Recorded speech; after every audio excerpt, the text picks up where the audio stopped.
Friends, hello friends, అందరూ బాగున్నారా? ఈరోజు రెసిపీ ఏంటంటే గుడ్లు పులుసు చేద్దాం అనుకుంటున్నాను. గుడ్లు బెండకాయ పులుసు అన్నమాట ఈరోజు చేద్దాం అనుకుంటున్నాను. ఫస్ట్ టైం నా ఛానల్ చూసిన వాళ్ళైతే ప్లీజ్ సబ్స్క్రైబ్ చేసుకోండి, లైక్ చేయండి. కొత్త ఛానల్ కదా, కొంచెం సపోర్ట్ చేయండి ప్లీజ్. సరే, ఇప్పుడు ఏమేమి ఐటమ్స్ కావాలో చూద్దాం. ఫస్ట్ ఎగ్స్ ఇలా బాయిల్ చేసి తొక్కలు తీసేసి పక్కన పెట్టుకోవాలన్నమాట. తర్వాత ఒక పెద్దవి 3 ఆనియన్స్ పెద్ద సైజ్ అనమాట. తర్వాత బెండకాయలు ఇలా అడ్డంగా ఘాట్లు ఇలా పెట్టుకోవాలి, ఫుల్గా కట్ చేయకూడదు. ఇలాగా పెట్టుకున్నాక తర్వాత చింతపండు కొంచెం నానబెట్టుకొని పెట్టుకోవాలి. పచ్చిమిరపకాయలు, పసుపు, కరివేపాకు, కారం, సాల్ట్, నూనె. ఇప్పుడు మనం ఈ ఎగ్ పులుసు ఎలా చేద్దామో చూద్దామండి. ముందుగా ఇలా స్టవ్ మీద కళాయి పెట్టుకొని అందులో ఏం చేయాలంటే మనం ఆయిల్ తీసుకున్నాం కదా పక్కన, ఈ ఆయిల్ వేయాలి.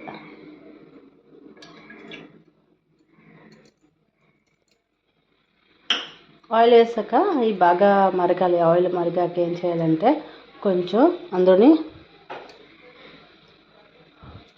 సాల్ట్, చిన్న పసుపు ఇందులో వేయాలి. తర్వాత ఏంటంటే మనం పక్కన బాయిల్ చేసుకున్నాం కదా, ఎగ్స్ ఉన్నాయి కదా, ఈ ఎగ్స్ అన్నింటినీ కూడా ఇందులో వేసేయాలి. ఇలా కొంచెం సిమ్లో పెట్టుకోవాలి. అవి బాగా వేగాలన్నమాట. ఈ సాల్ట్ ఎందుకు వేస్తానంటే సాల్ట్ వేస్తే ఎగ్స్ ఏమో పగలకుండా ఉంటాయన్నమాట. ఈ పసుపు ఏంటంటే బాగా కాలుతాయి, అదే బాగా వేగుతాయి అన్నమాట గుడ్డు, అందుకని ఆ రెండు వేసాను. చూడండి ఫ్రెండ్స్, ఇప్పుడు ఈ గుడ్లన్నీ కూడా ఇలా వేగిపోయాయి కదా బాగానా. ఇప్పుడు ఈ ఆయిల్లో ఏం చేయాలంటే మనం పక్కన పెట్టుకున్నాం కదా ఆనియన్స్, అవన్నీ కూడా వేసుకోవాలి. ఆనియన్స్ను, పచ్చిమిర్చి, కరివేపాకు, ఈ 3 ఇలా వేసుకోవాలి మొత్తం. ఈ ఆనియన్స్ ఏమైందంటే బాగా వేగాలి. ఈ వేగడం బట్టే ఉంటుంది అన్నమాట కూర టేస్ట్ అంతా కూడా. ఇవి బాగా వేసుకోవాలి.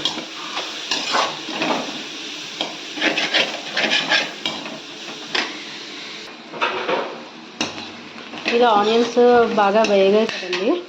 ఇప్పుడు మనం ఇందులో ఏం చేయాలంటే మనం పెట్టుకున్నాం కదా బెండకాయలు, కారం,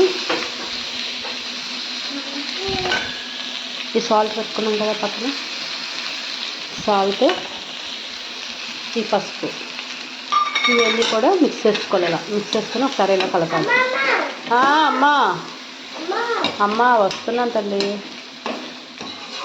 ఇవన్నీ ఇలా కలుపుకోవాలన్నమాట. తర్వాత ఏం చేయాలంటే మనం ఎగ్స్ ఆల్రెడీ వేపుకొని పక్కన ఉంచుకున్నాం కదా, అవి కూడా ఇందులో వేసుకోవాలి.